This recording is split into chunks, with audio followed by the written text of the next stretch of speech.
Kalau sudah naik, jangankan sholat fardu, yang sholat sunnah bisa dikejar-kejar tuh, ya kan? Baik, tapi kadang-kadang yang takis turun.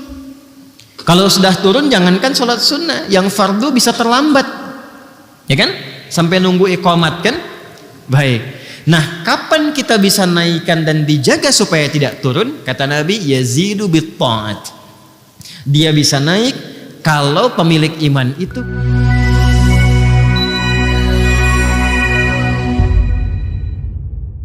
ternyata kalau imannya itu mantap, Masya Allah. Jadi nggak ada beda semua yang dia hadapi. Ketika itu mendatangkan suka, dia bersyukur. Ketika dia merasakan duka pun, dia bersabar. Jadi semua dilihatnya itu serupa. Sebagai anugerah yang Allah turunkan tentang bagaimana cara menyikapinya. Itu sesuatu yang sangat indah. Al-imanu yazidu wa yantaqisu. Iman itu akan terasa kadang di level yang tinggi naik. Kalau sudah naik, jangankan sholat fardu, yang sholat sunnah bisa dikejar-kejar tuh, ya kan? Baik, tapi kadang-kadang yang takis turun. Kalau sudah turun, jangankan sholat sunnah, yang fardu bisa terlambat, ya kan? Sampai nunggu iqamat kan? Baik. Nah, kapan kita bisa naikkan dan dijaga supaya tidak turun? Kata Nabi, yazidu bit ta'at. Dia bisa naik kalau pemilik iman itu konsisten memperbanyak ketaatan. Wujud ketaatan itu wujudnya adalah ibadah.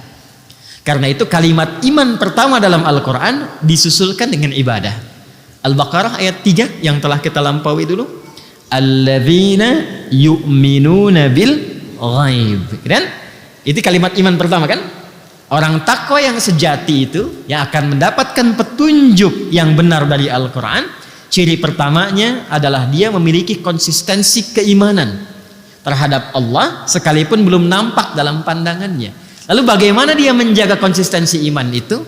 Wa yuqimunas shalah wa mimma razaqnahum yunfiqun. Jadi kalau salatnya ditingkatkan dari yang 5 waktu, ya, subuh, zuhur, asar, maghrib, isya, mukallah, ditambah dengan sunnah rawatibnya, tahajudnya, salat mutlaknya, itu nanti akan terjadi satu dampak perubahan kepada jiwa, akan lain, dan nanti perilakunya akan beda.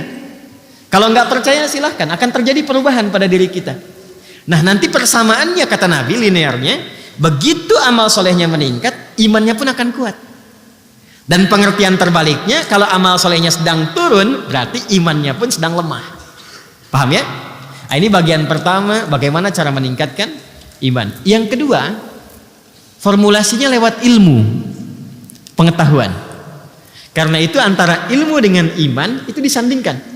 Itu ada di Quran surah ke-58 Al-Mujadalah di ayat yang ke-11 itu.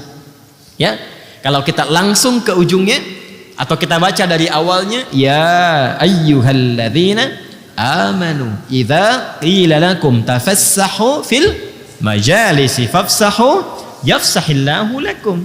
Dan dibuka dengan iman kan ya? Hei semua orang-orang yang telah menyatakan dirinya beriman. Apa yang dimintakan oleh Allah di sini? Yang dimintakan hidupkan majlis-majlis ilmu. Kalau dalam bahasa kekinian share. Dulu tafsir ulama ya, yang fafsahu yafsahillahu lakum itu diartikan dengan luaskan, bagi space untuk yang lain. Sekarang pengertiannya di era kekinian itu bisa diperluas dengan share. Jadi kalau ada manfaat-manfaat di majlis ilmu, materi-materi yang bagus, yang bisa menguatkan jiwa, memotivasi, memberikan arah yang benar, itu share seluas-luasnya. Ya.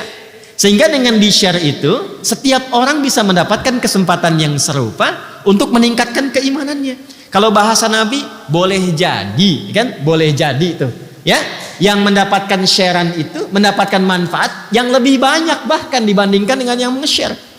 Maksudnya apa? Mungkin lebih berdampak kepada yang mendapatkan itu. Anda mendapat video potongan misalnya, ya, terasa biasa-biasa, kayaknya bagus tuh. Lalu Anda share. Bagi sebagian orang itu yang dia cari selama ini.